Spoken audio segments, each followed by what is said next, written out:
খানিক পর সংকীর্ণ আঁকাবাঁকা পাহাড়ি পথ ধরে তীরবেগে ঘোড়া ছুটিয়ে হিসনুল লায়েতের দিকে ছুটছে সাদ তার 3 জানবাজ সঙ্গে নিয়ে। আধারের কালো পর্দা চিরে ভোরের আলো ফোটার আগেই তারা 3 ভাগের 1 ভাগ পথ অতিক্রম করে ফেলল।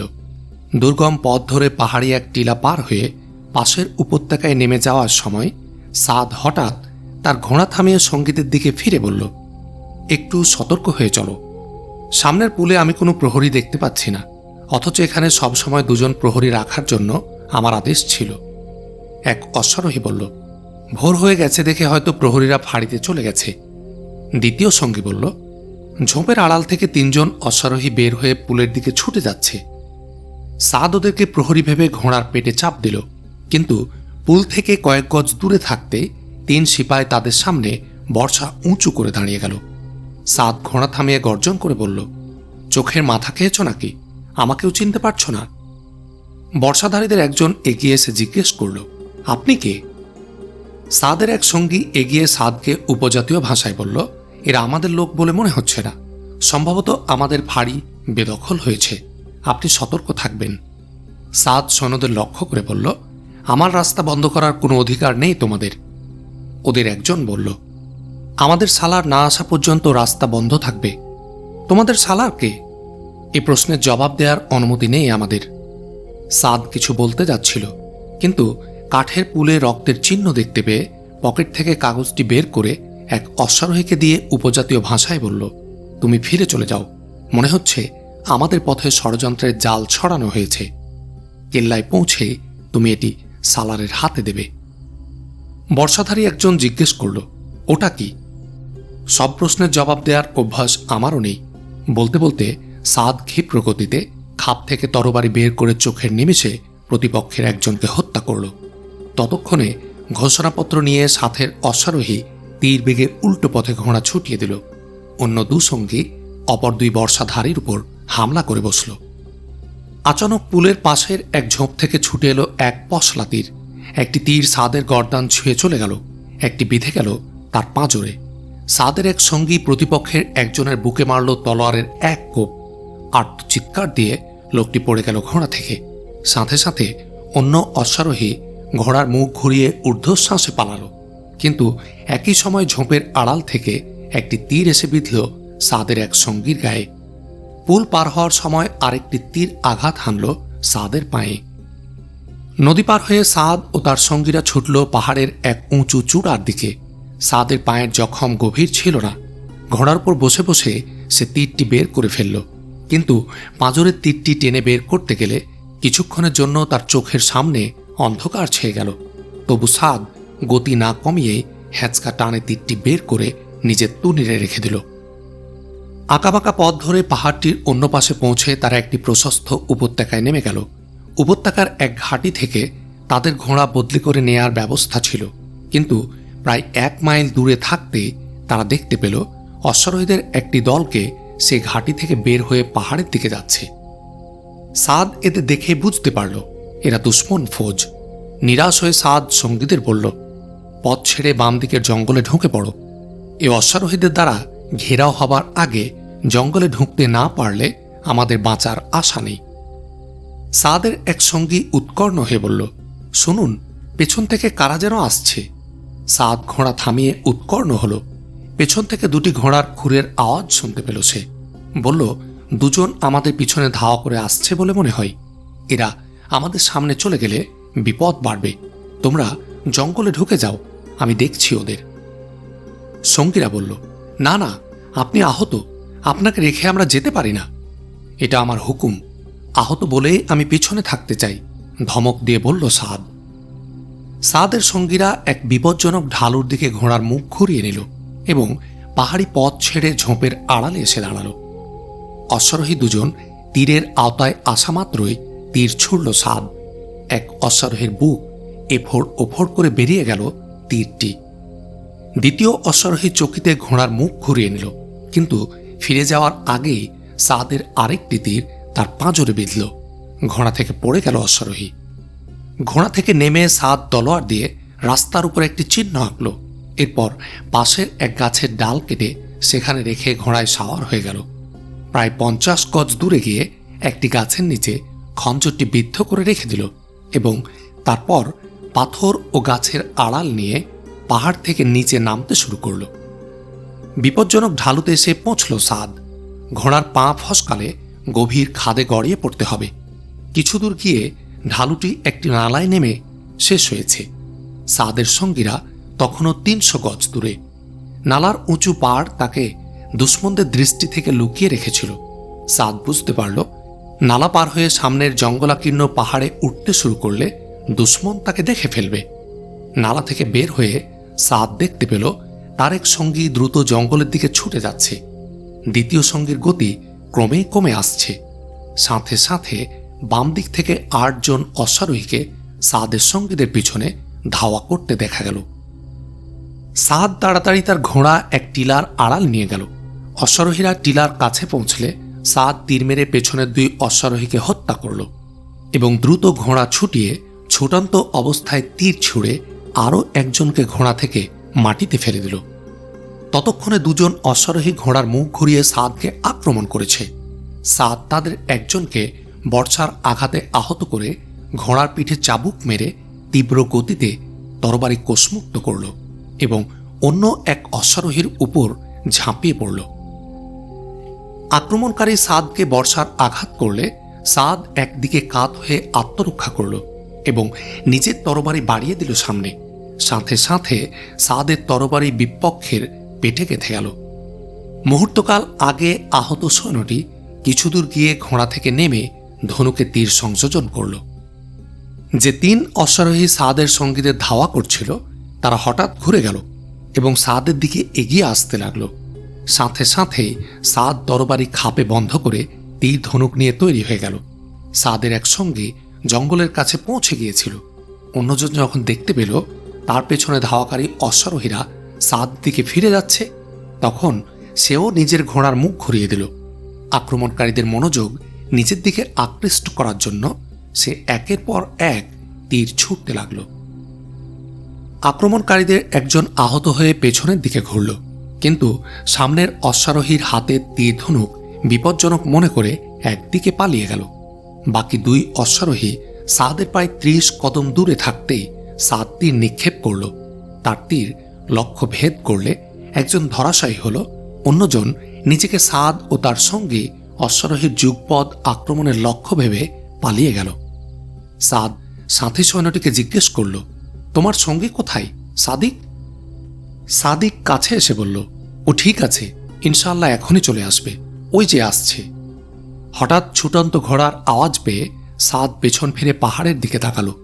40-50 জন ঘোড়সাওয়ার দূরের পাহাড় থেকে নেমে তাদের দিকে ধেয়ে আসছিল। বিষাদে মলিন হল সাদের চেহারা। সে তাড়াতাড়ি ঘোড়ার মুখ ঘুরিয়ে নিতে গেল, কিন্তু পাথরের আড়াল থেকে সনসন করে একটি তীর ছুটে এসে বিঁধল সাদের কোমরে। সাদের সাথী ঘোড়া ছুটালো যে পাথরটির আড়াল থেকে তীরটি ছুটে এলো সেদিকে। তীরন্দাজ পাথরের আড়াল থেকে আরও একটি তীর নিক্ষেপ করল, কিন্তু সাদের সঙ্গী হঠাৎ মাথা নুইয়ে নিজেকে রক্ষা করল। তীরন্দাজ পাথরের আড়াল থেকে বের হয়ে ছুটল তার ঘোড়ার দিকে। সাদের সঙ্গী তীর মেরে ফেলে দিল তাকে। এরপর সে সাদের সাথে এসে মিলিত হল এবং দুজনেই ছুটল জঙ্গলের দিকে। তাদের উভয়েরই ঘোড়া ছিল ক্লান্ত। ধাওয়াকারীরা দ্রুত তাদের কাছাকাছি হচ্ছিল। মরিয়া হয়ে ছুটছিল ওরা। যদি একবার জঙ্গলে ঢুকে পড়া যায় তাহলে কিছুটা হলেও বাঁচার আশা থাকে। জঙ্গলে ঢোকার মুখে সাদের ঘোড়াটি মাটিতে পড়ে মারা গেল। সঙ্গীটি নিজের ঘোড়া থেকে লাফিয়ে নেমে সাদের দিকে এগিয়ে এলো। সাদ বলল, সাদিক, ভুল করো না, পালাও, ওরা দ্রুত ছুটে আসছে, আমি বেশিক্ষণ তোমার সাথে চলতে পারবো না। সাদিক বলল, আমার ঘোড়াও আর চলতে পারছে না, সামনে টিলা, যদি টিলাটাতে চড়তে পারি তাহলে ধাওয়াকারীরা ঘোড়া থেকে না নেমে এগোতে পারবে না। সাদ সাহসে ভর করে খাড়া পথে পাহাড়ের টিলার উপর উঠতে শুরু করল। শত্রুরা ওদের 200 গজের মধ্যে এসে গেল। সাদ তখনও টিলার শীর্ষ চূড়ার 20 গজ নিচে। তার শরীর আর চলে না। ক্লান্ত হয়ে সে একটি পাথরের উপর বসে পড়ল। সাদিক সাদকে পিছন ফেলে এগিয়ে গিয়েছিল। অবস্থা দেখে সে ফিরে এলো এবং সাদের হাত ধরে উঠানোর চেষ্টা করল। বলল, চূড়ায় পৌঁছতে পারলে ওদের অগ্রযাত্রা প্রতিহত করার একটা মৌকা পাওয়া যাবে। এখনো আমাদের তুন তীরে ভরা, আরেকটু হিম্মত করুন। সাদ দাঁড়াতে গেল, কিন্তু তার চোখের সামনে ঘনিয়ে এলো অন্ধকার। সাদিক বলল, আপনি চূড়ার দিকে যেতে থাকুন, আমি ওদের গতি রোধ করছি। সাদ ক্লান্ত স্বরে বলল, সাদিক, আমার জন্য নিজেকে বিপদে ফেলো না। আমরা উভয়ে এখন বিপদের মধ্যে আছি। আপনাকে ছেড়ে দিলেও একার পক্ষে এতগুলো দুশ্মনের মোকাবেলা করে বাঁচার কোনো সম্ভাবনা নেই। সাদিক সাদের কোমর ধরে তাকে উপরের দিকে নিয়ে চলল। সাদিকের সাথে একটু এগিয়ে সাদ বলল, আমাকে ছেড়ে দাও, আমি নিজেই চলতে পারবো, ওরা খুব কাছে এসে গেছে। সাদিক একটি পাথরের আড়ালে বসে পড়ল। চূড়ার শেষ কয়েক হাত অত্যন্ত দুর্গম। সাদ ধনুকটি গলায় ঝুলিয়ে হামাগুড়ি দিয়ে অতি কষ্টে উপর দিকে উঠতে লাগল। হঠাৎ আবার তার মাথা ঘুরে উঠল। সাদ উপর হয়ে মাটিতে শুয়ে পড়ল। ওদিকে ধাওয়াকারীরা সাদিকের তীরের আওতায় এসে গেল। তীর ছুড়ল সাদিক। আহত হয়ে লুটিয়ে পড়ল তিনজন। একজন পা ফসকে গড়িয়ে পড়ল খাদে, বাকিরা ভয়ে পাথর ও ঝোপের আড়াল লুকিয়ে পড়ল। এই সুযোগে সাদিক পাথরের আড়াল থেকে বের হয়ে আবার দ্রুত চূড়ার দিকে উঠতে শুরু করল। নিচ থেকে শোনা গেল একজন তার ছাত্রীদের চেঁচিয়ে বলছে, খবরদার, কেউ পিছু হটলে খুন করে ফেলব। নেতার ধমক খেয়ে ওরা আবার তীর ছুটতে ছুটতে চূড়ার দিকে অগ্রসর হল। কিন্তু সাদিক ততক্ষণে চূড়ায় পৌঁছে গেছে। সাদের কাছে বসে পড়ে জিজ্ঞেস করল, আপনি কেমন আছেন? সাদ বলল, আমি ভালো আছি, তোমার অবস্থা কি? সাদিক কোনো জবাব দেওয়ার আগে শুনতে পেল ৮-১০ জন হইচই করে চূড়ার দিকে এগিয়ে আসছে। সাদ ও সাদিক তীর মেরে ৫ জনকে হত্যা করল। বাকিরা আবার তীর বেগে নিচে নেমে আত্মরক্ষা করল। সাদিক হাঁপ ছেড়ে বাঁচল। বলল, অনুমতি দিলে আপনার তীর খুলে দিতে পারি। না, এটা অনেক গভীরে ঢুকে গেছে, আমি চেষ্টা করে দেখেছি। সাদিক বলল, মুনাফিকরা সব সময়ই ভীরু, দেখুন ওরা পালাচ্ছে। আমরা আরও কিছুক্ষণ টিকে থাকতে পারলে আমাদের সাহায্যে কেল্লা থেকে সৈন্যরা এসে যেতে পারবে। আমি ওদের আসার জন্য পথের চিহ্ন রেখে এসেছি। তোমার তুনে আর কি পরিমাণ তীর আছে? প্রায় 40টি। আমার তুনেও প্রায় একই রকম আছে। আমাদের চেষ্টা করতে হবে যেন একটি তীরও নষ্ট না হয়। ওদের পিছনে ছিল গভীর খাদ।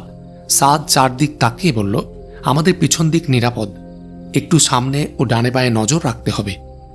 সাদ আবার ঝিমুতে শুরু করতে সাদিক বলল, সাবধান, ওরা এখন 3 দিক থেকে সুসংগঠিত হয়ে এগিয়ে আসছে। সাদ ধনুকে তীর সংযোজন করে 3 দিকে তাকালো। পাথর ও ঝোপের আড়াল নিয়ে হামাগুড়ি দিয়ে এগিয়ে আসছিল ওরা। একজন চিৎকার করে বলল, এখন লড়াই করে কোনো লাভ নেই, আমরা তোমাদের ঘেরাও করে ফেলেছি, আত্মসমর্পণ করো, নইলে মারা পড়বে। সাদ সমান জোরে চেঁচিয়ে বলল, আমাদের তুনে এখনো যথেষ্ট তীর আছে, তোমরা নিশ্চিন্ত থাকতে পারো, আমাদের একটি তীরও ব্যর্থ হবে না ইনশাল্লাহ। তোমরা কতক্ষণ লড়বে? বাইরে থেকে তোমাদের কোনো সাহায্যের আশা নেই। এ সময় ক্ষুধা ও পিপাসায় কাতর হয়ে তোমরা আত্মসমর্পণ করতে বাধ্য হবে। তোমাদের আমি শেষবারের মতো চিন্তা করার সুযোগ দিচ্ছি। সাদ বলল, আমাদের সুযোগ না দিয়ে তোমরা নিজেদের ভবিষ্যৎ চিন্তা করো। আমরা আমাদের কয়েক ফোঁটা রক্তের জন্য মোটেই চিন্তিত নই। আমরা জানি আমাদের এই রক্ত বেঈমানদের মরণ ডেকে আনবে।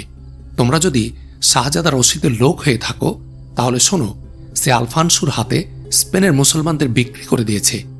আমির ইউসুফও সম্ভবত এতক্ষণে এ খবর জানতে পেরেছেন। আড়াল থেকে বেরিয়ে এলো দুশ্মন সালার। বলল, তাহলে তুমিও শুনে রাখো, আমির ইউসুফ এখনো বেঁচে থাকলে হিসনুল্লাহ ছেড়ে এতক্ষণে কয়েক মঞ্জিল দূরে পালিয়ে গেছে। সাদ একথার জবাব না দিয়ে তীর ছুড়ল। সরে যেতে গিয়েও পারল না সালার। তীরটি তার বাহুতে বিদ্ধ হল এবং সে অবস্থাতে সে পাথরের আড়ালে গিয়ে লুকাল। এরপর সবাই চুপচাপ, কোনো পক্ষে কোনো তৎপরতা নেই। স্তব্ধ হয়ে রইল উভয় পক্ষ। তীর ও তরবারির আওয়াজের চেয়েও এ নীরবতা সাদের কাছে মনে হলো অধিক দুঃসহ। ব্যথায় অস্থির হয়ে সাদ কখনো পাথরের উপর মাথা রেখে উপুড় হয়ে শুয়ে পড়ত, কখনো ঘাড় তুলে এদিক ওদিক তাকাত। চোখের সামনে অন্ধকার নেমে এলে আবার মাথা নিচু করে শুয়ে পড়ত। তার মন বলছিল, কেল্লা থেকে অবশ্যই সাহায্য আসবে। তারা আর বেশি দূরেও নয়। এখন তারা অমুক নদী পার হচ্ছে, এখন অমুক পাহাড় অতিক্রম করছে। না না, এখন আমাকে মরলে চলবে না, আমাকে বাঁচতে হবে, বাঁচতে হবে হিসনুল লায়েতের কেল্লায় ইসলামের ঝান্ডা উড়ানোর জন্য, মাইমুনাকে বিজয়ের সুসংবাদ শোনানোর জন্য, কর্ডোবার সেই পরিত্যক্ত বাড়ি আবাদ করার জন্য। এখনও আমার জীবনের উদ্দেশ্য সফল হয়নি। আমি আজও আমার জীবনের রঙিন স্বপ্নের তাবির দেখতে পাইনি। তবে যদি মরতেই হয়, তবে যতক্ষণ এ দেহে রক্তের স্রোত বইবে ততক্ষণ আমি লড়তেই থাকব। এসব চিন্তায় ঘুরপাক খাচ্ছিল সাদ। হঠাৎ সাদিক উত্তর দিক থেকে ইশারা করে বলল, ওই দেখুন, ওই যে ওরা এসে গেছে। দ্রুতগামী একদল অশ্বারোহীকে পাহাড় থেকে উপত্যকায় নামতে দেখা গেল। সাদের মনে নতুন করে জ্বলে উঠল আশার আলো। সে বলল, সাদিক, কাপুরুষের হাতে আমাদের মৃত্যু আল্লাহ পছন্দ করেননি। ওরা আমাদেরই লোক, নিশ্চয় ওরা দুশ্মনকে দেখতে পেয়েছে। হঠাৎ ডান দিক থেকে পাহাড়ের আড়ালে কেউ নড়ে উঠল। সাদিক উকি মেরে বলল, হুঁশিয়ার, ওরা আবার হামলার প্রস্তুতি নিচ্ছে। সাদ বুকে হেঁটে সামান্য এগিয়ে নিচে ঝুঁকে দেখল, হামাগুড়ি দিয়ে উপরে উঠছিল কয়েকজন। সাদ ও সাদিক তীর ছুড়ল, আহত হল দুজন। বাকিরা আবার পাথরের আড়ালে আত্মগোপন করল। আপনি এদিকে খেয়াল রাখুন, আমি বাঁদিকটা দেখছি, বলল সাদিক। বাম দিক দিয়েও কয়েকজন একইভাবে এগিয়ে আসছিল। সাদিক তীর মেরে ওদেরও থামিয়ে দিল। কিছুক্ষণ চুপ থাকার পর হঠাৎ দেখা গেল হামলাকারীরা 3 দিক দিয়ে একসাথে উপরে আসার জন্য তৎপর হয়ে উঠেছে। সাদ ও সাদিক এমন জায়গা নির্বাচন করে বসল যেন 3 দিকেই তীর চালানো যায়। ওরা তীর চালাচ্ছিল আর বারবার উপত্যকার দিকে ফিরে তাকাচ্ছিল। অশ্বারোহীরা দ্রুত এগিয়ে আসছিল। উৎসাহ বেড়ে যাচ্ছিল সাদ ও সাদিকের। আচানক থেমে গেল হামলাকারীরা। একটু পর সহসা দেখা গেল ডান দিক থেকে 7 জন দুশ্মন প্রায় চূড়ায় উঠে এসেছে। সাদ দুজনকে তীর মেরে ঘায়েল করলেও বাকিরা ধেয়ে আসছিল তার দিকে। একজন দ্রুত তরবারি কোষমুক্ত করে সাদের উপর চড়াও হতে উদ্যত হলে সাদের তীর তার বুক ভেদ করল। বিকট চিৎকার করে পড়ে গেল সে। সাদিক ধনুক থেকে তরবারি হাতে নিয়ে ঝাঁপিয়ে পড়ল দুজনের উপর। প্রথম আঘাতে একজনকে ধরাশায়ী করে দ্বিতীয় জনের সাথে লড়াই করছিল। এ সময় আরও 2 জন উঠে এলো চূড়ায়। সাদ তরবারি হাতে তাদের উপর আক্রমণ করল এবং ওদেরকে কোণঠাসা করে পাহাড়ের এক কোণে নিয়ে গেল। পেছনে সরতে সরতে একজন পাহাড়ের চূড়া থেকে নিচে পড়ে গেল। অন্যজন মরিয়া হয়ে আঘাত হানলে সাদের হাত জখম হল। মাথা ঘুরে পড়ে গেল সাদ। লোকটি আবার আঘাত করতে যাবে, এ সময় সাদিক প্রতিদ্বন্দ্বীকে পরপারে পাঠিয়ে দিয়ে বিদ্যুৎ গতিতে এসে ওর উপর ঝাঁপিয়ে পড়ল। নিজের তরবারি দিয়ে আঘাত ঠেকালো দুশ্মন। এরপর তাদের তরবারির ঠোকাঠুকি আওয়াজ শুরু হয়ে গেল ক্রমাগত। অবশেষে সাদিকের একটি প্রচণ্ড আঘাত দুশ্মনের বুক চিরে ফেলল। বাকি আক্রমণকারীরা পালাতে শুরু করল। পালানোর সময় একজন চিৎকার করে বলল, রাবাতি সেনা এসে গেছে, পালাও পালাও। প্রায় আধ ঘন্টা পর সাদের জ্ঞান ফিরে এলো। সাদিক বলল, আল্লাহ আমাদের বিজয় করেছেন। কেল্লার সৈন্যরা এসে পৌঁছলে দুশ্মন পালিয়ে যায়। সাদ চোখ খুলে নিচের দিকে তাকালো। কেল্লার কয়েকজন সিপাই উপরে উঠে আসছিল। সাদ একজনের দিকে তাকিয়ে থ হয়ে গেল। সেনাদলের আগে আগে মাইমুনা আসছিল। সাদ বলল, সাদিক, আমি বেঁচে আছি তো? সাদিক বলল, আপনি বেঁচে আছেন এবং আপনাকে বেঁচে থাকতে হবে। আপনার জীবন জাতির কাছে অত্যন্ত মূল্যবান। আমার দেশ, আমার জাতি, সাদ রুদ্ধ কণ্ঠে বলল। তারপর চোখ বন্ধ করে বেহুঁশ অবস্থায় পড়ে রইল। তার চেহারায় এক বেদনা মাখা হাসির রেখা লেপ্টে রইল। শেষ রাতে আমির ইউসুফ ও খণ্ডরাজ্য শাসকদের সম্মিলিত সেনাবাহিনী হিসনুল লায়েতের উপর আক্রমণ শুরু করল। বেলা ওঠার আগেই দুশ্মনের সকল বাধা দলিত মথিত করে কেল্লার প্রাচীর পর্যন্ত পৌঁছে গেল ওরা। সম্মিলিত বাহিনী সিঁড়ির সাহায্যে প্রাচীরে উঠার চেষ্টা করলে প্রতিপক্ষ প্রাচীরের উপর থেকে এবারও তীর ও উত্তপ্ত তেল নিক্ষেপ করতে লাগল। কেল্লার পশ্চিম, দক্ষিণ, উত্তর দিকে লড়ছিল রাবাতের সৈন্যরা। কেবল পূর্ব দিকে ছিল খণ্ডরাজ্য সৈন্য স্পেনের সংগ্রামী বাহিনী। সতর্কতামূলক ব্যবস্থা হিসেবে আমির ইউসুফ তার সেনাদের মধ্য থেকে ক্ষুদ্র একটি দলকেও পূর্ব দিকে মোতায়েন করে রেখেছিলেন। সেভিল, মালাকা ও গ্রানাডার সুলতানরা অনুপস্থিত থাকায় তাদের সেনাবাহিনী পরিচালনা করছিলেন সেভিলের সিপাহসালার। লড়াই শুরু হলে আরও কয়েকজন শাসনকর্তা ময়দান থেকে গোপনে সরে পড়লে তাদের সেনাবাহিনী পরিচালনার দায়িত্ব নিলেন বাতলিউসের সিপাহসালার। কেল্লার 3 দিকে ঘোরতর যুদ্ধ চলছে। আমির ইউসুফের সৈন্যরা শত্রুর প্রবল প্রতিরোধ অগ্রাহ্য করে অসীম সাহসিকতার সাথে প্রাচীরে সিঁড়ি লাগিয়ে উপরে ওঠার চেষ্টা করল। একদল পেছনে সরে এলে সাথে সাথে অন্য দল এগিয়ে তার স্থান দখল করছিল। প্রতিপক্ষ প্রবল বৃষ্টিপাতের মতো তীর মেরে ও গরম তেল ঢেলে রাবাতের ফৌজকে প্রাচীরে উঠতে বাধা দিচ্ছিল। রাবাত সেনারা আক্রমণের তীব্রতা ক্রমেই বাড়িয়ে তুলল। আমির ইউসুফ ভরাট কণ্ঠে বললেন, বীর সংগ্রামীরা, এগিয়ে যাও, আজ তোমাদের বিজয়ের দিন। আমির ইউসুফের গলার স্বর সংগ্রামীদের উৎসাহ ও প্রেরণা বহু গুণে বাড়িয়ে দিল। তিনি দ্রুত কেল্লার এপাশ থেকে ওপাশে ছুটাছুটি করছিলেন। তার চেহারা দেখামাত্র সংগ্রামীদের দেহে নবজীবনের চাঞ্চল্য ও শক্তি সঞ্চারিত হচ্ছিল। মৃত্যুর তোয়াক্কা না করে যেসব সংগ্রামী প্রাচীরের কাছে পৌঁছে যেত, প্রতিপক্ষের সৈন্যদের বর্ষা ও তরবারের সম্মুখীন হতো তারা।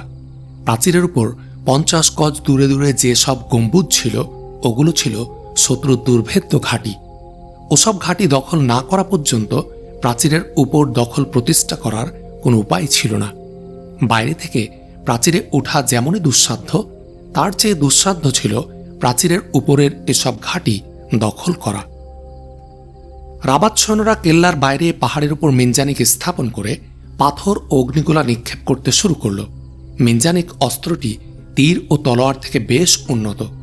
বর্ষার মতো লম্বা একটি কাঠের এক প্রান্তে তুলা বেঁধে তাতে বারুদ বা এক জাতীয় দাহ্য পদার্থ লাগিয়ে আগুন ধরিয়ে দিয়ে প্রচণ্ড জোরে ছুঁড়ে মারা যায় এ যন্ত্রের সাহায্যে। অস্ত্রটি এতই শক্তিশালী যে ভারী পাথরও নিক্ষেপ করা যায় মিনজানিক দিয়ে। হঠাৎ মিনজানিকে ছোড়া একটি ভারী পাথর কেল্লার উপর দিকের একটি গম্বুজে প্রচণ্ড আঘাত করল। আঘাতের চোটে গম্বুজটি ভেঙে গুড়িয়ে গেলে ভেতরের সৈন্যরা চিৎকার করারও সময় পেল না। তার আগে তাদের লাশ ছিন্ন ভিন্ন হয়ে গেল। সাথে সাথে রাবাতের যানবাজ সৈন্যদের একদল পৌঁছে গেল প্রাচীরের উপরে। কিছুক্ষণের মধ্যে কেল্লার সে অংশটি আমির ইউসুফের বাহিনীর দখলে চলে এলো। কিন্তু দুর্গের ভিতর থেকে খ্রিস্টান বাহিনী মরিয়া হয়ে প্রচণ্ড চাপ সৃষ্টি করল তাদের উপর। তাদের সে চাপে মুসলিম সৈন্যরা কোণঠাসা হওয়ার আগেই রাবাতের নতুন একদল সৈন্য তাদের পক্ষে ছুটে এলো। উভয় পক্ষের ঘোরতর যুদ্ধে মুহূর্তে কেল্লার সে অংশ কেয়ামতের বিভীষিকা সৃষ্টি হল। কেল্লার 3 দিক থেকে যখন আমির ইউসুফের নেতৃত্বে মুসলমানরা বিজয়ের তামান্না নিয়ে বীর বিক্রমে আঘাত হানছিল দুশ্মনের দুর্ভেদ্য দুর্গে, খণ্ডরাজ্যের সুলতানরা তখন বেইমানি ও চক্রান্তের নতুন ইতিহাস সৃষ্টি করছিল। আক্রমণের সূচনালগ্নে রাবাত বাহিনী ও খণ্ডরাজ্য বাহিনী সম্মিলিতভাবে যুদ্ধের কৌশল নির্ধারণ করল। ঠিক হল, কাফেরদের প্রতিরোধ শক্তি চুরমার করার জন্য একযোগে 4 দিক থেকে সম্মিলিত আক্রমণ চালানো হবে। পাহাড়ের চূড়ায় পৌঁছে 4 দিক থেকে সকলেই ঝাঁপিয়ে পড়বে প্রাচীর রক্ষীদের উপর। প্রাচীর দখল করে চূড়ান্ত হামলা করা হবে কেল্লার ভিতর। কিন্তু স্পেনের বিশ্বাসঘাতক শাসকরা রাতের অন্ধকারে যে গোপন ষড়যন্ত্রে লিপ্ত হয়েছিল, সেই পরিকল্পনার রূপ ছিল ভিন্ন। খণ্ডরাজ্য শাসকরা এ ব্যাপারে একমত হল যে আমির ইউসুফ বিজয়ী হলে স্পেনের মাটিতে খণ্ডরাজ্য শাসকদের আর কোনো দাম থাকবে না। তাদের হাতে নেতৃত্ব, গদি, ক্ষমতা কিছুই থাকবে না। গেল বৈঠকে তিনি তাদের শুধু অপমান করেছেন, আগামীতে ফাঁসি কাস্টে ঝুলাবে না এমন কোনো নিশ্চয়তা নেই। আমির ইউসুফকে সহযোগিতা করার চেয়ে নিজের গলায় নিজে ছুরি চালিয়ে আত্মহত্যা করা অনেক উত্তম। শাহজাদা রশিদ নেতৃত্ব নিল এর বিহিত ব্যবস্থা গ্রহণের। সেই মোতাবেক সিদ্ধান্ত হল এবং সে সিদ্ধান্ত সংশ্লিষ্ট সকল মহলকে জানিয়ে দিল শাহজাদা রশিদ। লড়াইয়ের শুরুতে রাবাতিদের সাথে সমান তালে যাত্রা শুরু করল স্পেনের সেনাবাহিনী। একই উদ্যমে ও তালে এগিয়ে গেল স্পেনের সংগ্রামী বাহিনী। কিন্তু মরক্কোর সৈন্য ও স্পেনের সংগ্রামীরা যখন প্রাচীরে চড়ার জন্য প্রাণপণ লড়ছিল, খণ্ডরাজ্য বাহিনী তখন পাহাড়ের অর্ধেক পথ অতিক্রম করে প্রাচীর থেকে বহু দূরে দাঁড়িয়ে তামাশা দেখছিল লড়াইয়ের। সৈনিকরা এগিয়ে যেতে চাইলে অফিসাররা ওদের থামিয়ে দিত। দীর্ঘ সময় নিয়ে পরামর্শ করত কোন দিক দিয়ে কিভাবে হামলা করলে সুবিধা হবে এই নিয়ে।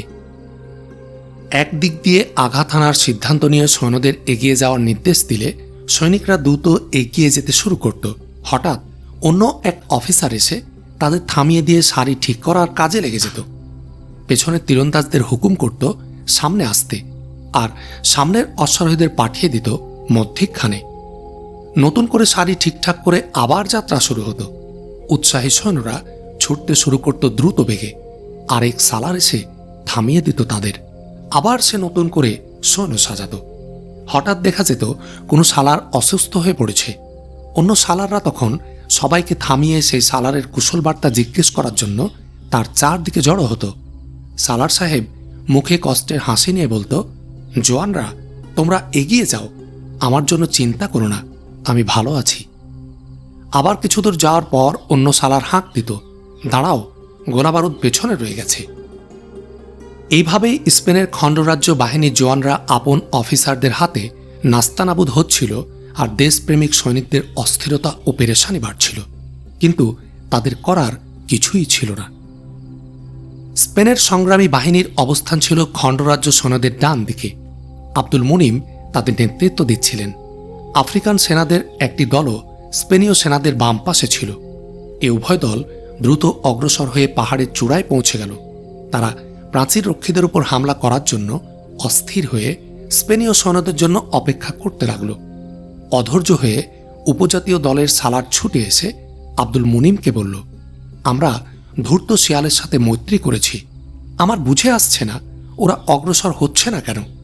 কাপুরুষতারও একটা সীমা থাকা চাই। ওদের অবহেলায় আমাদের শত শত সৈনিকের প্রাণহানি ঘটছে। মনে হচ্ছে ওরা জেনে শুনে ইচ্ছে করে সময় নষ্ট করছে। আপনি ওদের তাড়াতাড়ি আসতে বলুন। আব্দুল মুনিম বললেন, আমি বেহুদা কথা খরচ করতে চাই না, আমার কোনো কথায় কান দেবে না ওরা। ওদের এ অবহেলা কাপুরুষতা নয়, চরম বিশ্বাসঘাতকতা ও বেইমানি। এতক্ষণ আমারও ধারণা ছিল শত্রুদের তীরের ভয়ে ওরা এগোচ্ছে না, কিন্তু এখন দেখতে পাচ্ছি দুশ্মন তীরন্দাজরা তাদের ঘাঁটি খালি করে চলে গেছে অন্য পাশে। স্পেনীয় সেনাদের সম্পর্কে নিশ্চিন্ত না হলে তারা ঘাঁটি ছাড়ত না। তার মানে আলফানসো ও সুলতানদের মধ্যে নিশ্চয়ই কোনো আতাত হয়েছে। এ অবস্থায় বিলম্ব করার অবকাশ নেই আমাদের। আমরা প্রাচীর রক্ষীদের উপর হামলা করছি। তাদের মনে অসৎ উদ্দেশ্য না থাকলে এগিয়ে আসবে, আর উদ্দেশ্য খারাপ হলে আমরা জীবন বাজি রেখে ওদের অভাব পূরণ করে দেব ইনশাল্লাহ। আপনি আপনার বাহিনীকে হামলা করতে বলুন। আমরা প্রাচীর দখল করতে না পারলেও অন্যদিকের চাপ কিছুটা কমাতে পারব। খণ্ডরাজ্যের সৈন্যরা এগিয়ে না এলে আপনি আমির ইউসুফকে জানিয়ে দেবেন স্পেনের সংগ্রামীরা স্পেন বাহিনীর বিশ্বাসঘাতকতার ক্ষতিপূরণ করার চেষ্টা করেছে। আব্দুল মুনিম আল্লাহু আকবার ধ্বনি দিয়ে সংগ্রামীদের নিয়ে প্রবল বিক্রমে ঝাঁপিয়ে পড়লেন দুশ্মনের উপর। নিজে নেতৃত্ব নিলেন মধ্যভাগের। ডান ও বাম পাশের সৈন্য পরিচালনার দায়িত্ব দিলেন দুই পুত্র আহমাদ ও হাসানকে। মরক্কোর সেনাদলটিও সামিল হল সংগ্রামীদের সাথে। প্রাচীরের কাছে পৌঁছে সংগ্রামীরা দুশ্মনের তীর বৃষ্টির সম্মুখীন হল, কিন্তু ঢালের সাহায্যে তীর ঠেকিয়ে প্রাচীরের কাছে পৌঁছে গেল দুঃসাহসী সংগ্রামীরা। সিঁড়ি লাগিয়ে ওরা ওপরে ওঠার চেষ্টা করল। প্রাচীরের এদিকটায় দুশ্মন ফৌজ কম ছিল এবং প্রতিরোধও তুলনামূলক দুর্বল ছিল। সংগ্রামীরা এ সুযোগের সদ্ব্যবহার করে পূর্ণ শক্তিতে আক্রমণ চালাল এবং অল্প সময়ের মধ্যে রক্ষীদের সকল বাধা ডিঙ্গিয়ে আব্দুল মুনিমের নেতৃত্বে 20 জন সংগ্রামী প্রাচীরে উঠে গেল। শুরু হলো প্রাচীরের উপর হাতাহাতি লড়াই। এই ফাঁকে আব্দুল মুনিমের ডান ও বাম পাশ থেকে আহমাদ ও হাসানও প্রাচীরে উঠে কিছু অংশে তাদের দখলে নিল। কিছুক্ষণের মধ্যে কেল্লার পূর্ব দিকের প্রাচীরের উপর 200 গজের মধ্যে তীব্র লড়াই শুরু হলো। পূর্ব দিকের 4টি গম্বুজের সকল রক্ষী গম্বুজ ছেড়ে বেরিয়ে এলো বাইরে। প্রাচীরের উপর তলোয়ারের ঠোকাঠুকি আর উভয় পক্ষের আহত সৈনিকদের মরণ চিৎকারে কেল্লার এ অংশে এক তুলকালাম অবস্থার সৃষ্টি হল। উভয় পক্ষের আহত সৈনিকরা কেল্লার বাহির এবং ভেতর দিকে সমানে ছিটকে পড়তে লাগল। প্রাচীররক্ষীরা হাতাহাতি লড়াইয়ে জড়িয়ে পড়ায় অন্যান্য সংগ্রামীরাও প্রাচীরের উপর উঠে আসার সুযোগ পেল, কিন্তু যেসব খ্রিস্টান সৈন্য এ এলাকা নিরাপদ ভেবে অন্যত্র চলে গিয়েছিল তারা এই এলাকা বেদখল হতে দেখে দ্রুত ফিরে এলো, ফলে লড়াই আরও তীব্রতর রূপ নিল। কেল্লার ভিতর দিক থেকে প্রাচীরে ওঠার জন্য অসংখ্য সিঁড়ি লাগানো ছিল প্রাচীরের গায়ে। প্রতিটি গম্বুজে চড়ার জন্য ছিল প্রাচীরের অভ্যন্তর দিয়ে সিঁড়ি দরজা। 4টি গম্বুজেরই ভেতরের দরজা খুলে দেওয়া হলো। প্রাচীরের গায়ে লাগানো সিঁড়ি এবং গম্বুজের সিঁড়ি দরজা দিয়ে বিপুল সংখ্যক খ্রিস্টান সৈন্য প্রাচীরের উপর উঠে আসলো। সংগ্রামীরা দেখতে পেল উভয় দিক থেকে দুশমন তাদের ঘিরে ফেলেছে। নতুন করে যেসব সংগ্রামী প্রাচীরে উঠেছে, আহত হয়ে নিচে পড়ে যাচ্ছে তার চেয়ে বেশি। ফলে কিছুক্ষণের মধ্যে প্রাচীরে ওঠা অধিকাংশ সংগ্রামী শহীদ হয়ে গেলেন। সংগ্রামীরা প্রাচীরে টিকতে না পেরে গম্বুজগুলো দখল করার চেষ্টা করল। একদল চেষ্টা করল কেল্লার ভেতর থেকে নতুন শত্রু সৈন্যের গম্বুজে ওঠার পথ বন্ধ করতে, কিন্তু প্রবল প্রতিরোধের মুখে তারা গম্বুজের কাছে যেতে পারল না। খ্রিস্টান সৈন্যদের একজন আহত হলে দুজন এসে পূরণ করত তার জায়গা। এত বেশি খ্রিস্টান সৈন্য উপরে উঠে এলো যে তলোয়ার চালানোর জায়গাও আর রইল না। ফলে এখন হাতাহাতি লড়াই চলছিল এবং পরস্পর জড়াজড়ি করে খ্রিস্টান ও সংগ্রামী একই সাথে নিচে পড়ে যাচ্ছিল। সময়টি খঞ্জর ব্যবহারে অভিজ্ঞ মুসলমানদের জন্য অনুকূল হল, কিন্তু সংখ্যায় কম বলে তারাও সুবিধা করতে পারল না। খণ্ডরাজ্যের সেনাবাহিনী কেল্লা থেকে 250 গজ দূরে দাঁড়িয়ে এ দৃশ্য দেখছিল। সামরিক শৃঙ্খলা রক্ষার স্বার্থে সাধারণ সৈনিকরা অফিসারদের নির্দেশ অমান্য করতে পারছিল না, কিন্তু এই নির্লজ্জতা ও কাপুরুষতা তাদের কাছে অসহ্য ঠেকছিল। বিবেকের তাড়নায় ক্ষতবিক্ষত সৈনিকরা জীবনের মায়া ত্যাগ করে অবশেষে প্রতিবাদী ভূমিকায় অবতীর্ণ হতে বাধ্য হল। লড়াইয়ের প্রতি সৈনিকদের আগ্রহ ও উত্তেজনা দেখে উত্তপ্ত হয়ে উঠল গ্রানাডার এক অফিসার। সে অধীনস্থ সৈনিকদের বলল, এটা স্রেফ বিশ্বাসঘাতকতা। কিয়ামতের দিন আমরা শহীদদের মুখ দেখাবো কি করে? গ্রানাডার সালার নির্দেশ দেওয়ার আগে এক যুবক অফিসার তার অধীনস্থ সৈন্যদের নিয়ে কেল্লার দিকে ছুটল। দেখতে দেখতে আলবেরিয়া, বাতলিউস, কর্ডোবা ও মোরাভিয়ার সৈন্যদের থেকে 300 সৈনিক তাদের সালারের নির্দেশ অমান্য করে যোগ দিল তাদের সাথে। যারা সালারদের নির্দেশ অমান্য করার সাহস পায়নি তারা দাঁড়িয়ে রইল আগের মতোই। কিন্তু সালাররা যখন সৈন্যদের ফিরে যাওয়ার নির্দেশ দিল, তখন আরও 150 সৈনিক সালারদের গালাগালি করতে করতে আক্রমণকারীদের সাথে যোগ দেওয়ার জন্য তাদের পিছু নিল। খণ্ডরাজ্যের এসব সৈন্যদের দেখে সংগ্রামীদের উৎসাহ উদ্দীপনা আবার বেড়ে গেল। আব্দুল মুনিম প্রচণ্ড আক্রমণ চালিয়ে শত্রুদের গুচ্ছ ভেদ করে গম্বুজের ভেতর ঢুকে পড়লেন। গম্বুজে ঢুকেই তিনি উল্কার বেগে গম্বুজ থেকে সিঁড়িপথে কেল্লায় প্রবেশ করলেন। মাত্র 4 জন সৈনিক তার সাথে যেতে পারল। আঙ্গিনায় পৌঁছতে পৌঁছতে এদের 3 জন আহত হয়ে পড়ে গেল, সাথে রইল মাত্র 1 জন। কেল্লার ভেতরে খোলা আঙ্গিনায় পৌঁছার সাথে সাথে শত্রু সেনারা তরবারি ও বর্ষা তুলে আব্দুল মুনিমের সামনে প্রতিরোধের দেয়াল খাড়া করে দিল। তিনি ক্ষুধার্ত বাঘের মতো শত্রুর উপর ঝাঁপিয়ে পড়লেন। দুশমনের অস্ত্রের আঘাতে তার দেহ ঝাঁঝরা হয়ে গেল। চোখের পলকে তিনি 3 জন শত্রু সৈন্যকে হত্যা করে মুখ থুবড়ে পড়ে গেলেন এবং সাথে সাথে আবার উঠে খাড়া হলেন। শত্রুদের বাধা ডিঙ্গিয়ে ছুটে এলো সংগ্রামীরা।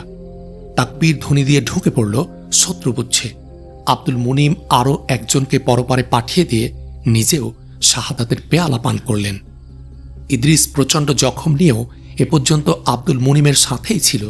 সেও দুশমনদের সারির মধ্যে ঢুকে 3 জনকে হত্যা করে মাটিতে পড়ে গেল।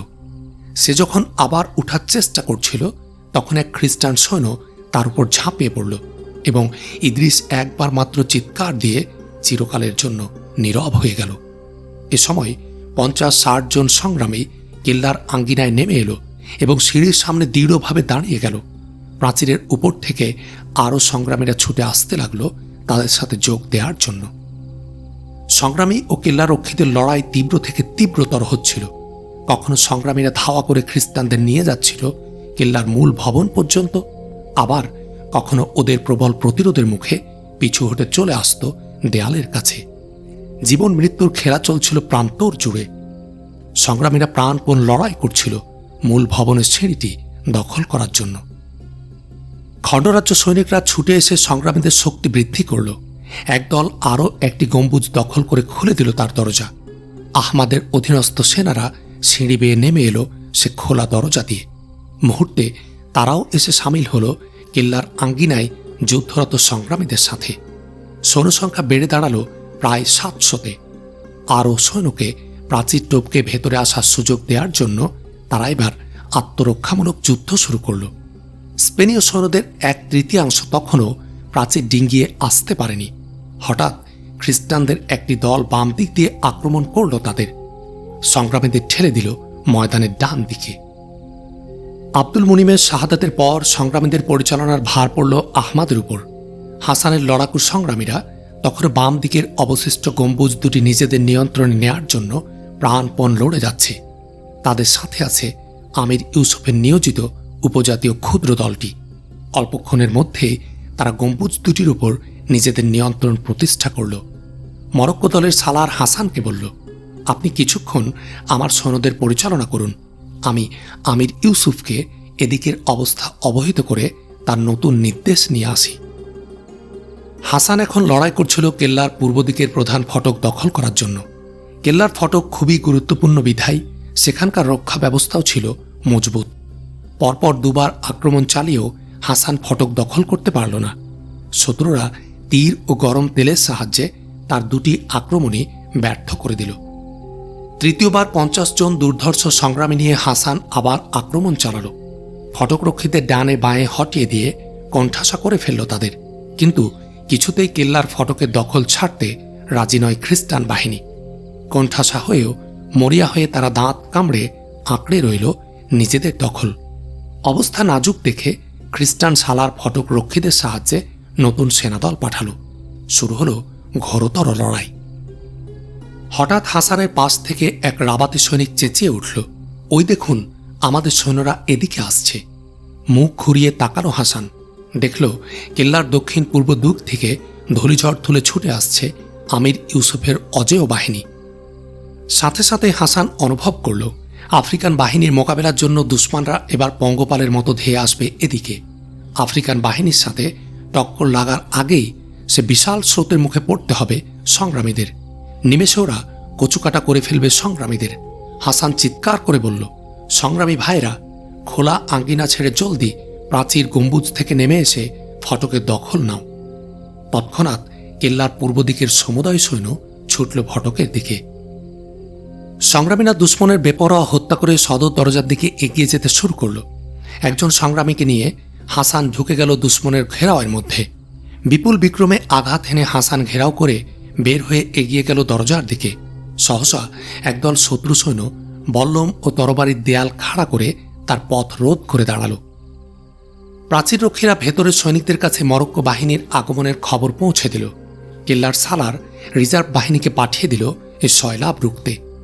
এ সংরক্ষিত বাহিনী ময়দানে এসে নারকীয় হত্যাযজ্ঞ শুরু করল। কেল্লার ভেতরে লড়াইরত সংগ্রামীদের তুলনায় আহত ও মৃতদের সংখ্যা বেড়ে গেল কয়েক গুণ। সংগ্রামীরা একটি তরবারি তুললে তাকে বাধা দিতে ছুটে আসত দুশ্মনের কয়েকটি তরবারি। দুদিক থেকে লড়াই করতে করতে ফটকের কাছাকাছি এসে মিলিত হল আহমাদ ও হাসান। তাদের সাথে তখন মাত্র 70 জন সংগ্রামী ও 28 জন উপজাতীয় সৈন্য। অন্যরা আহত বা ক্ষুদ্র ক্ষুদ্র দলে বিভক্ত হয়ে দুশ্মনের মোকাবেলা করছে। দরজা আটকে দাঁড়িয়ে আছে দুশ্মনের তীরন্দাজ বাহিনী। সালারের নির্দেশে হঠাৎ খ্রিস্টান সেনারা ডান ও বাম দিকে সরে গেল। মাঝখান দিয়ে ফটক আটকে দাঁড়ানো তীরন্দাজ বাহিনী সংগ্রামীদের প্রতি শুরু করল তীর বর্ষণ। সংগ্রামীরা বিন্দুমাত্র বিচলিত না হয়ে প্রাণের মায়া ত্যাগ করে বিদ্যুৎ বেগে ছুটে গেল ফটকের দিকে। তীর বৃষ্টির মধ্য দিয়ে অবশেষে 30 জন দুর্ধর্ষ সংগ্রামী ফটক পর্যন্ত পৌঁছে গেল। ফটকে পৌঁছার আগ পর্যন্ত তাদের বর্মগুলোতে অনবরত আঘাত হানছিল ঝাঁক ঝাঁক তীর। ফটকে পৌঁছে আহমাদ ও তার সঙ্গীরা তাকবীর ধ্বনি তুলে ঝাঁপিয়ে পড়ল রক্ষীদের উপর। আহমাদ তরবারের আঘাতে হত্যা করল এক রক্ষীকে। ফটকের বাইরে থেকেও এ সময় তাকবীর ধ্বনি শোনা গেল। সংগ্রামীরা দ্বিগুণ উৎসাহে কয়েকজন খ্রিস্টানকে হত্যা করে সামনে বেড়ে ফটক স্পর্শ করল। দুশ্মন তলোয়ার বের করে তাদের উপর টুটে পড়লে ওরা দরজার দিকে পিঠ রেখে দুশ্মনের আঘাত প্রতিহত করতে লাগল।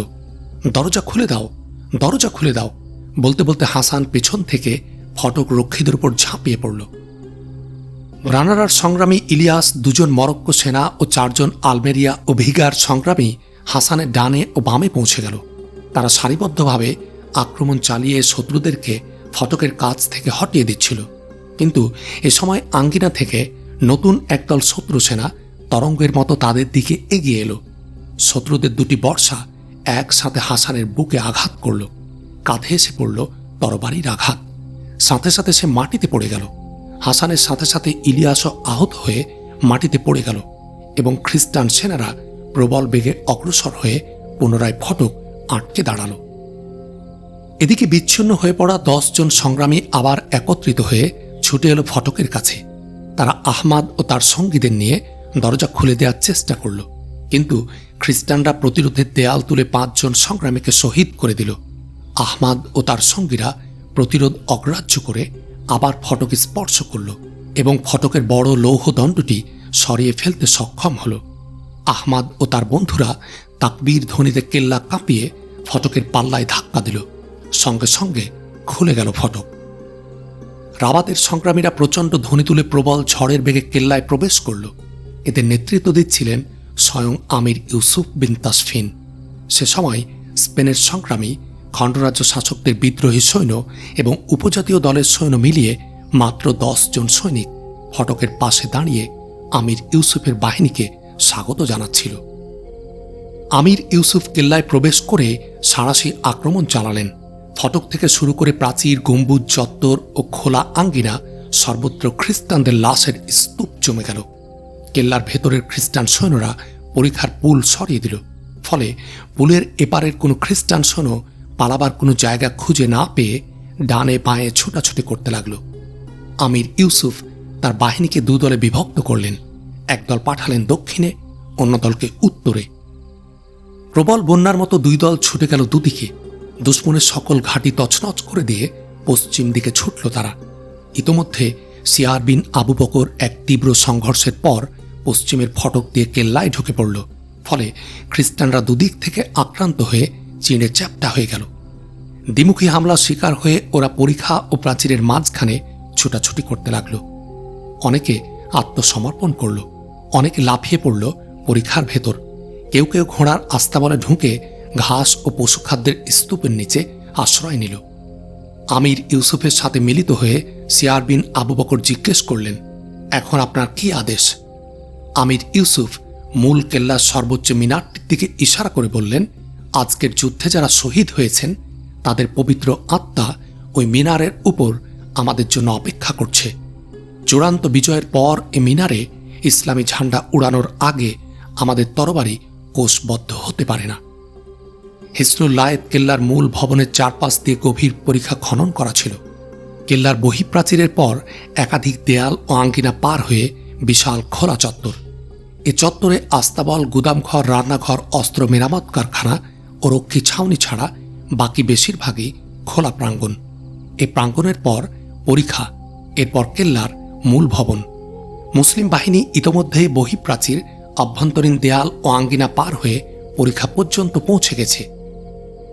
সিয়ার বিন আবু বকর জবাবে বললেন, এখনও কেল্লার ভেতরে অনেক শত্রু সেনা রয়েছে।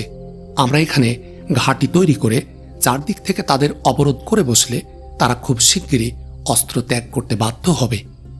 আমির ইউসুফ বললেন, একসময় আমারও ধারণা ছিল হিসনুল লায়েত একদিনে দখল করা যাবে না, কিন্তু পূর্ব দিকের প্রাচীর ও তার আশপাশে 2000 সংগ্রামীর লাশ আমার কানে কানে বলছে, আল্লাহ তাআলা এ কেল্লার বিজয় বিলম্বিত করতে চান না। কিছুক্ষণ আগেও মুসলিমেয় সংগ্রামী পূর্বের ফটক খুলতে পারবে কেউ এমনটি ধারণাও করেনি। এর জন্য দরকার ছিল বিরাট বাহিনীর। স্পেনের সংগ্রামীরা খণ্ডরাজ্য শাসকদের বিশ্বাসঘাতকতার কেবল ক্ষতিপূরণই করেনি, তারা আমাদের বিজয়ের দুয়ারও খুলে দিয়েছে। তুমি এ প্রাচীরের আশপাশে যেসব ঘাস, খড়, রসদের স্তূপ আছে সেগুলোতে আগুন ধরিয়ে দাও। বাইরের প্রাচীরে দুশ্মনের পরিত্যক্ত যে মিনজানিক রয়েছে সেগুলো থেকে গোলা নিক্ষেপ করতে শুরু করো মূল ভবনে। নির্দেশ মোতাবেক স্তূপীকৃত ঘাস ও গোলাঘরে আগুন লাগিয়ে দেয়া হলো। প্রাচীরের ভেতরে চারদিকে আগুনের লেলিহান শিখা লকলক করতে লাগলো। আমির ইউসুফের নির্দেশে আস্তাবল থেকে সব ঘোড়া বের করে আনা হলো। শহীদদের লাশ ও আহতদের পশ্চিম দিকের ফটকে জড়ো করা হলো। অভ্যন্তরীণ প্রাচীরটি ধোঁয়ায় আচ্ছন্ন হয়ে গেল। বাতাসের ঝাপটায় আগুনের শিখা কখনো মূল ভবনের অভ্যন্তরে ঢুকে যাচ্ছিল। প্রাচীরের উপর থেকে সেনাবাহিনী কেল্লার ভেতরে অগ্নিগোলা নিক্ষেপ করতে শুরু করল। সিআর বিন আবু বকরের নির্দেশে সৈন্যরা ঘাসের বোঝা নিয়ে মূল ভবনে দক্ষিণ দিকে জড়ো করতে লাগল। তারপর সে বিশাল ঘাসের স্তূপে আগুন ধরিয়ে দেয়া হলো। অল্পক্ষণের মধ্যে সে আগুন দক্ষিণ দিকের দরজায় স্পর্শ করল। চারদিক থেকে আগুনের তাপ, ধোঁয়ার আক্রমণ এবং বাইরের প্রাচীর থেকে গোলা নিক্ষেপের ফলে শত্রু সেনারা আগেই অস্থির হয়ে উঠেছিল। এবার দক্ষিণের দরজায় আগুন জ্বলে উঠায় তারা হিতাহিত জ্ঞান হারিয়ে ফেলল। হঠাৎ উত্তর দিকের পোলটি পরিখার উপর নামিয়ে লোহার বর্ম পরে 5,000 খ্রিস্টান সেনাকে ছিটকে বেরিয়ে এলো ভবনের থেকে। আমির ইউসুফ তাদেরকে কেল্লা থেকে বেরিয়ে আসার সুযোগ দিলেন। অনেক সৈন্য পুল পার হওয়ার পর অপেক্ষমান বর্ষাধারীদের হুকুম দিলেন হামলা করার। অগণিত দুশ্মন ফৌজ লুটিয়ে পড়ল পরিখা ও তার চারপাশে। বাকিরা আবার ঢুকে গেল জ্বলন্ত কেল্লায়। কেউ কেউ পুড়ে মরল, কেউ আটকা পড়ল কেল্লায়। বাকিরা পুলের অদূরে দাঁড়িয়েছিল হতবুদ্ধি হয়ে। যারা বেরিয়ে এসেছিল বর্ষাধারী ও রাবাতি সৈন্যদের আঘাতে লুটিয়ে পড়ছিল তারা। বাঁচার আশায় বাকিরা প্রবল বেগে ছুটতে চাইছিল বাইরের দরজার দিকে। আমির ইউসুফ তাদের সামনে উন্মুক্ত তরবারির প্রাচীর খাড়া করলে সংক্ষিপ্ত অথচ রক্তক্ষয়ী এক যুদ্ধ সংঘটিত হল সেখানে। অল্প কয়েকজন খ্রিস্টান সেনা প্রথম সারির ঘেরাও থেকে বের হয়ে গিয়ে পড়ল উপজাতীয় সৈন্যদের হাতে। সেনা পরিচালনা করছিলেন স্বয়ং আমির ইউসুফ। দুশ্মনের মাথায় সংগ্রামীদের তরবারির বজ্রের মতো পড়ছিল। আমির ইউসুফের লৌহবর্ম রক্তে লাল হয়ে গেল। বারবার তরবারি বদল করলেন তিনি। চূড়ান্ত পরাজয় বরণ করে বাকিরা আত্মসমর্পণ করল। আমির ইউসুফ যুদ্ধ বন্ধ করার আদেশ দিলেন। মুহূর্তে এ আদেশ সর্বত্র প্রচার করা হলো। সাথে সাথে তরবারি কোষবদ্ধ করল সংগ্রামীরা।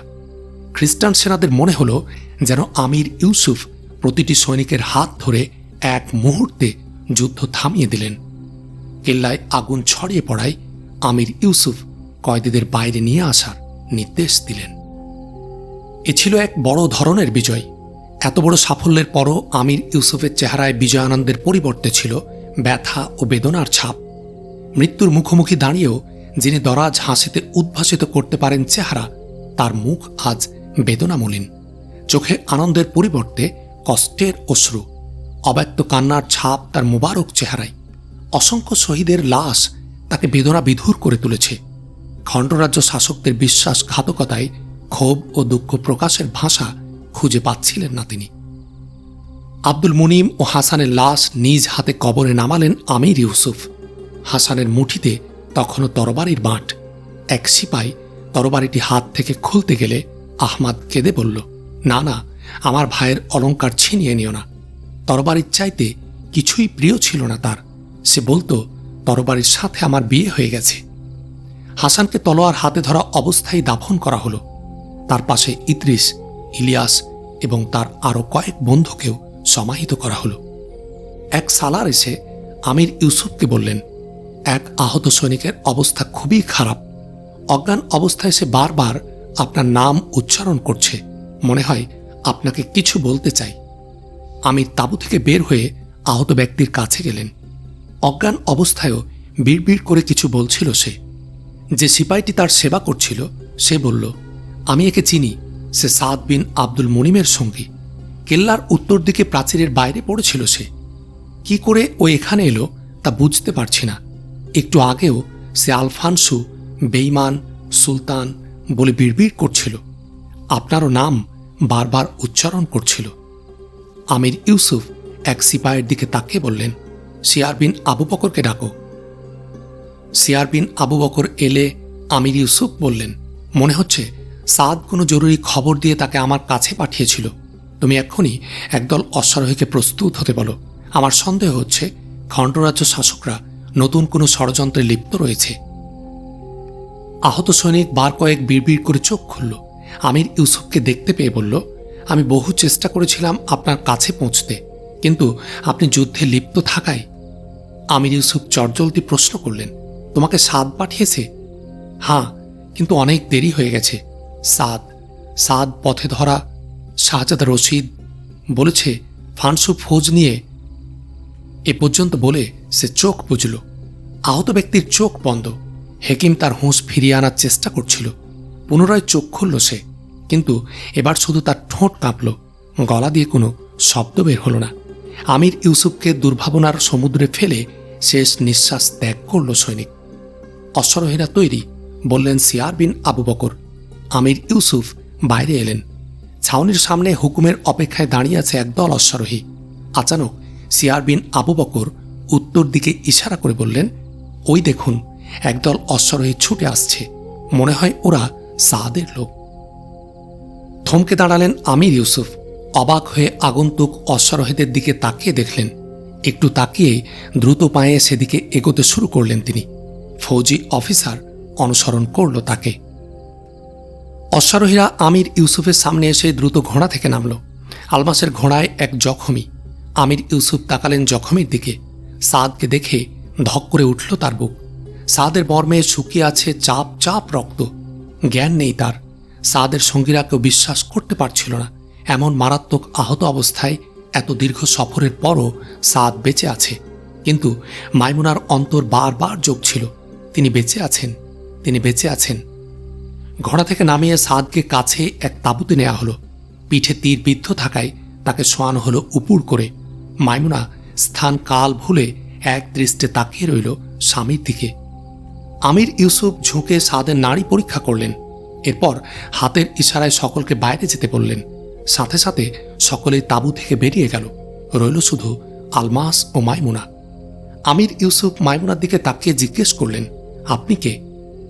মাইমুনা তখন এ জগতে ছিল না। আমির ইউসুফের প্রশ্ন সে শুনতে পায়নি। আলমাস বলল, ইনি সাদের স্ত্রী। খবর পেয়ে হন্তদন্ত হয়ে ছুটে এলো আহমাদ। তাঁবুতে ঢুকে ভাইয়ের অবস্থা দেখে বিমূঢ় হয়ে তাকিয়ে রইল সে অপলক চোখে। দুজন চিকিৎসক নিয়ে তাঁবুতে ঢুকলেন সিয়ার বিন আবু বকর। তাদের একজন ছিল সিভিলের সেনাবাহিনী থেকে বিদ্রোহ করা হেকিম। আমির ইউসুফ হেকিমদের লক্ষ্য করে বললেন, জীবন মৃত্যুর মালিক আল্লাহ। আজ যদি এ নওজোয়ানকে আপনারা বাঁচিয়ে তুলতে পারেন, তাহলে আমি মনে করব আমরা আরেকটি কেল্লা জয় করেছি।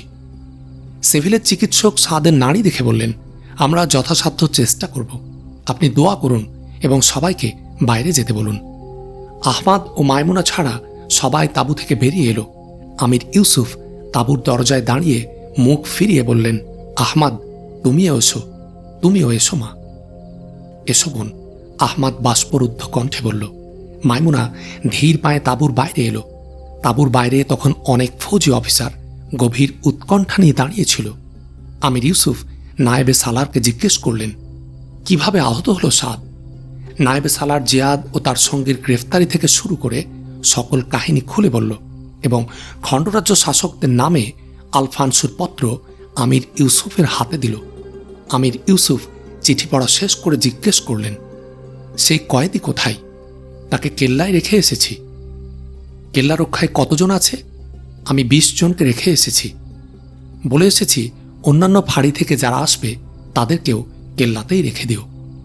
আমির ইউসুফ সিয়ার বিন আবু বকরকে বললেন, সিয়ার, এই মুহূর্তে 500 সৈন্য কেল্লায় পাঠিয়ে দাও, আর বাকি সেনাদের কাল ভোরে রওনা হওয়ার জন্য প্রস্তুত হতে বলো। এখানে আসা অবধি মাইমুনা কোনো কথা বলেনি। স্বামী শোকে বোবা হয়ে গিয়েছিল সে। আমির ইউসুফের শেষ বাক্যটি যেন তাকে চাবুকের আঘাত হানল। আচানক উঠে দাঁড়ালো সে। কম্পিত পায়ে এগিয়ে গেল আমির ইউসুফের সামনে। হঠাৎ হাউমাউ করে কেঁদে উঠল। চিৎকার করে বলল, ফিরিয়ে নিন আপনার হুকুম, ফিরিয়ে নিন। তারপর কয়েক মুহূর্ত সব চুপচাপ। এবার ভেসে এলো মাইমুনার মিনতি ভরা কণ্ঠ, না না আমির, স্পেনে আপনার হাজারো মা হাজারো বোনের কান্না এখনো থামেনি। আমাদের এ অসহায় অবস্থায় ফেলে আপনি এখান থেকে যেতে পারেন না। এখন আপনি বেঈমানদের হিসাব নেননি, জাতির বিশ্বাসঘাতকদের বিচার করেননি। আমার স্বামী যে ভোরের সূর্যোদয়ের আশায় তার শেষ রক্তবিন্দু বইয়ে দিয়েছেন, সে সুহাসিনী ভোর আজও আসেনি। স্পেন এখনও গোলামির শিকলে বাঁধা, এখনও মজলুমের কাতর আর্তনাদ থামেনি। আপনার বোন ও কন্যাদের চোখের অশ্রু আপনি আজও মুছে দেননি। এ অবস্থায় আপনার বিবেক কি করে ফিরে যাওয়ার সিদ্ধান্ত করতে পারল? আপনি স্পেনের খণ্ডরাজ্য শাসকদের সাহায্যে এসে থাকলে জাল্লাক বিজয়ের সাথে সাথে আপনার কর্তব্য শেষ হয়ে গিয়েছিল। দ্বিতীয়বার আপনার আর এ মাটিতে পা দেওয়ার কোনো দরকার ছিল না। কারণ খণ্ডরাজ্য শাসকরা খ্রিস্টানদের সাথে এ রাজ্য ভাগ বাটোয়ারা করে নিয়েছিল। কিন্তু যদি আপনি এদেশে ইসলামের পতাকা উড়াতে এসে থাকেন, তাহলে আপনার উদ্দেশ্য আজও সফল হয়নি। যদি আপনি এখন চলে যান, তাহলে জাল্লাকা ও হিসনুল লায়েতের শহীদদের রক্ত বৃথা যাবে। বৃথা যাবে তাদের জন্য যারা অশ্রু বিসর্জন করেছে, তাদের হাহুতাশ। শিয়াল ও শকুনের হাতে আপনি আমাদের তুলে দিতে পারেন না। আপনি আপনার এ আদেশ প্রত্যাহার করুন। কান্নায় মাইমুনার কণ্ঠ রুদ্ধ হয়ে এলো। ব্যাকুল চাহনি নিয়ে সে তাকিয়ে রইল আমির ইউসুফের দিকে। আমির ইউসুফ মাইমুনার দিকে তাকিয়ে বললেন, মা, তোমার এ অশ্রু ও তোমার স্বামীর রক্তের শপথ করে বলছি, স্পেন স্বাধীন হবে। জাল্লাকা ও হিসনুল লায়েতের শহীদদের রক্ত আমি বৃথা যেতে দেব না। আমি আমার সেনাবাহিনীকে ফিরে যাওয়ার জন্য নয়, আলফানসুর বিরুদ্ধে অভিযানের উদ্দেশ্যে রওনা হওয়ার নির্দেশ দিয়েছি। আলফানসুর সাথে হিসাব নিকাশ শেষ করার পর সেই সব বিশ্বাসঘাতকদের হিসাব নেব আমি, যাদের চক্রান্তের কারণে আজ হিসনুল লায়েতের কেল্লায় সংগ্রামীদের লাশ স্তূপীকৃত হয়েছে। আমি সেসব নিকৃষ্ট জীবদের কখনো ক্ষমা করব না, যারা আল্লাহর নামে শপথ করে তা ভঙ্গ করেছে। স্পেন ছেড়ে যাওয়ার আগে আমি অবশ্যই আল্লাহ ও রাসূলের নাফরমানদের গর্দানগুলো এমন হাতে তুলে দিয়ে যাব যে সব হাত ইস্পাতের চেয়েও কঠিন। আমির ইউসুফ কথা বলছিলেন। শ্রোতাদের মনে হচ্ছিল যেন আগ্নেয়গিরির উত্তপ্ত লাভা প্রচণ্ড গর্জন করে বেরিয়ে আসছে।